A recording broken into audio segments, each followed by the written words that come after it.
Praise be to Jesus. Well, hello again, everyone. It's Tuesday morning. Well, I put up a video yesterday, and I didn't express myself very well.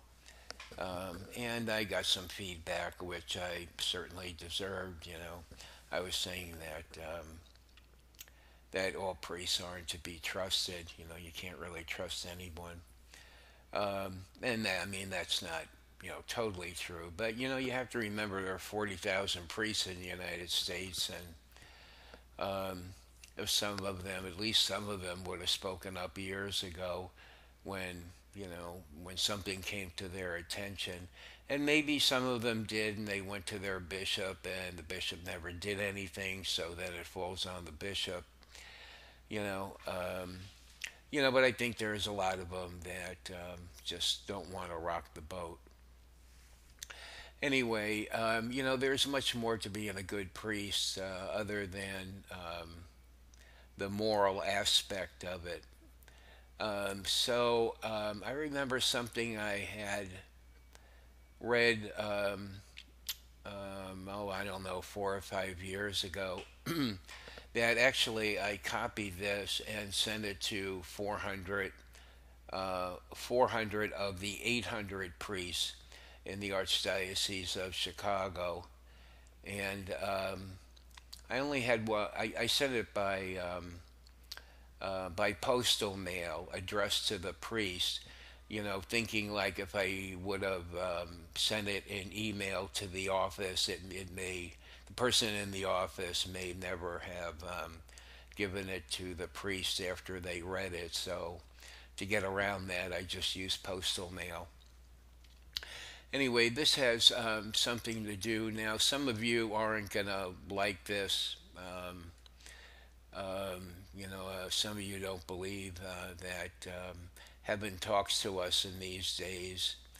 But this is from, I believe, Mary, all right, our mother.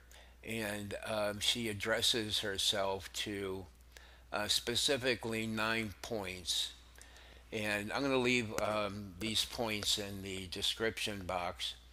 And perhaps if you feel compelled to, or the Holy Spirit moves you, you could copy them down on a letter with a little introduction saying, or, handing them to a priest and saying, Father, in Christian charity, I came across this on the internet, and I thought perhaps you'd like to look at it maybe there's something here that will remind you of a focus that you need to keep for yourself, or whatever, or send them to a priest, or whatever, or just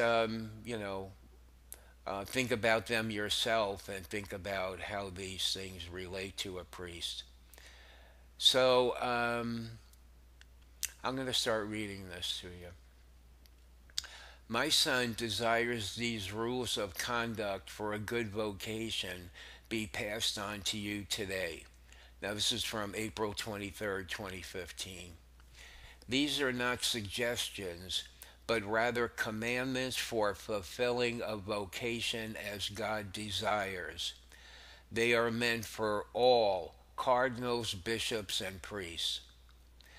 This has been a long time coming, but the hour is here when straightforward talk is needed. No one can say they weren't aware of what was weakening their vocation once they digest this. These rules of conduct unravel the abuse of authority, the compromise of truth, and if closely adhered to, unite the heart of the church, which is greatly needed today. Pay attention to what I am saying today by way of the grace of my Immaculate Heart.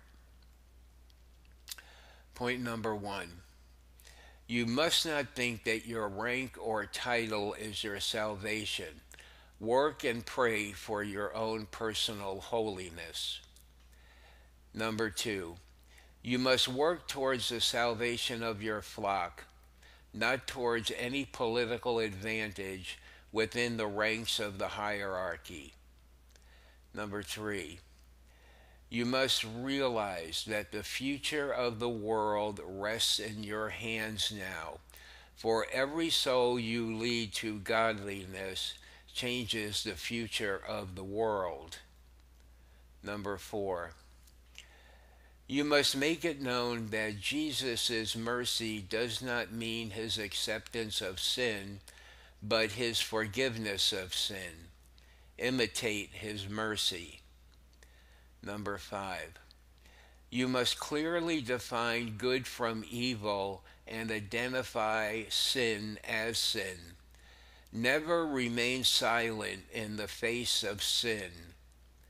Number 6, you must never remain silent about sin to gain popularity or approval from others. Number 7, you must never use obedience as a means of control, manipulation, or retaliation. Rather, earn the loving respect of your followers. Number 8, you must never make the acquisition of money or worldly goods or popularity your priority, but always put the salvation of souls first. Number 9, private revelation, apparitions, and heavenly intervention must be discerned fairly, not with the preconceived attitude of curtailing belief in such things out of jealousy and the need to control. You must never say there is nothing supernatural going on, for the Holy Spirit is everywhere. Spiritual warfare takes place in every heart. You are responsible for all the souls you mislead about genuine apparitions and all the prayers you stop. See these graces as an aid and not competition.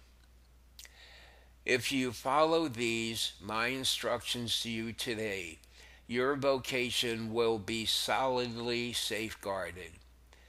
If you compromise these truths in any way, you will be giving Satan his foothold. And that's what Blessed Mother has to say about that. So I hope you find this helpful, and we'll talk to you in the next video. Bye.